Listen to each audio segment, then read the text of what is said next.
Hello and welcome to Accelerate. I am Matt Stone. This is the podcast where we encourage and inspire CEOs, founders, and visionaries on their big leap journeys. We talk about the stories and strategies that will help you accelerate toward your big leap destination with purpose, humility, an open mind, commitment to growth, and recognition that the way we get there is at least as important as where we end up. And I'm so delighted that you've tuned in today. All right, it's Friday, October 7th. Thank you for listening. I am still in Nashville at an HR conference. It's day 3 today. I've been here for 3 days. And it's going really, really well. I have to say, Nashville I've never been here before. If you haven't been to Nashville, it's really a trip. I mean, I've never seen anything like it. I mean, their Broadway street where all the honky tonks and bars and everything is something else. I mean, it's nowhere near the size of, New York or anything, that's for sure. But it's different. It's just different. And I got here on a Wednesday morning. That night I just took a walk around, and I mean, all the bars were packed to the gills on a Wednesday night in October, with live music going on in every single venue that sounded amazing just from the street. I mean, I've never seen a music scene like that. I've heard about it, but it's different seeing it and feeling it and hearing it. So, I definitely want to come back to Nashville and spend some more time here and check out some other things. It's been pretty full on with the conference. But what an amazing experience, an in-person conference, something that I know I and many others have not done in quite a while, and a great reminder of what it's like to get together in person and spend several days attending events and different things and learning and connecting together. I mean, relationships form in these conferences. And I had dinner with some new friends who are in Georgia and South Carolina, but working for a great company in that part of the world. Just getting to know them better as people and also what they're doing professionally. And so just some incredible experiences.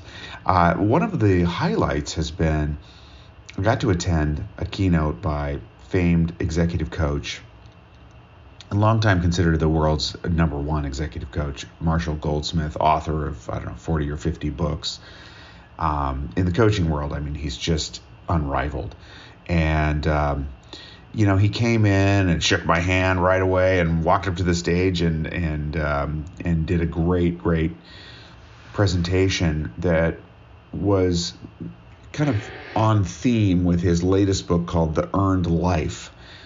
And if you are in a place in your life where you're sort of in a reinvention or a new chapter, I couldn't recommend this book enough. I mean, I knew it would be solid, but when I started reading it a couple of weeks ago, it kind of blew my socks off, actually. I felt like he wrote it specifically for me. And you might feel that way too, especially if you're in, like I say, if you're in a transition period, where you're trying to assess what to do, how to do it, who to spend your time with, and making sure that you're connected with meaningful things and people and endeavors.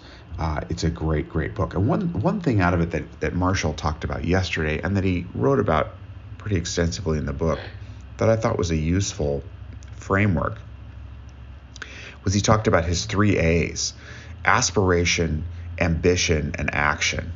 And in particular, recognizing that ambition and aspiration are different things. He's coached a lot of very, very quote unquote successful people, some billionaires. And he says some of them are very happy and some of them are very unhappy. And one of the things that he notes is that of the unhappy quote unquote successful people, it's almost always the case that they are solely focused on ambition, and they didn't give much thought to aspiration along the way. And let me explain. So ambition, as Marshall puts it, is something that you want to accomplish. I have an ambition to become a billionaire. I have an ambition to get a PhD. I have an ambition to, be able to afford a big house, buy a lake house, whatever that may be. And what happens is that you can get pretty far in ambition. You can you can align your actions with that ambition. Even, let's say it's a physical challenge. I have an ambition to do a triathlon or to get to 10% body fat, great. Align your actions with that. Do the daily disciplined behaviors that it takes to achieve those goals, and you may get there. You're likely to get there if you keep it up. However, if you have not really developed and connected with, really uncovered your aspiration about who you want to become, then it can be a very empty victory when you get your ambition met. So Marshall talks about the difference between ambition and aspiration is that an ambition is something you want to achieve, whereas an aspiration is who you want to become. And without that aspiration in the mix, you may even reach your ambitions, but it's very likely that you're not going to be happy and fulfilled. Even when you get all the stuff you wanted, even when you get the position you wanted, you became CEO, great. Who are you? Who, that kind of deathbed moment where you look back and go, what was my life all about? Very few people are going to say, well, my life was about becoming CEO. If your life was about helping as many people have thriving careers and becoming CEO was a part of that, giving you the ability to help as many people as you can, then that closes that loop, and you have the meaning circle closed, if you will. That really resonated with me. There's different versions of this that I've come across, but that framework was just so simple. Action, aspiration, and ambition. When you can line up your actions with both your ambition and your aspiration about who you want to become, what do I want to get to achieve, and who do I want to become, then you'll experience true fulfillment, or what I would call actual success. So I hope that helps you wherever you're at with your, life goals, personal and professional. It certainly has helped me, and it'll be a great way to think moving forward. So I'm going to go back to the conference for day 3 today. I've got 2 dynamite workshops, including one with Marshall Goldsmith, and then another one with the top vocal coach in the world. His name is Roger Love. I didn't know much about him, but he did a keynote last night, and he was just dynamite. And got to speak with him a little bit more at a mixer last night after the events, and he's going to be talking more about and working with us on how to be conscious about how we use our voice and choosing the voice that we want to use in a given moment, because it's not just the words you use, but the tone and the speed, the quality of your voice that communicates so much in terms of how people receive you. I thought that was a great topic, certainly apropos for a podcaster or anyone else who leads, certainly anyone doing public speaking, but any leader trying to become persuasive and influential.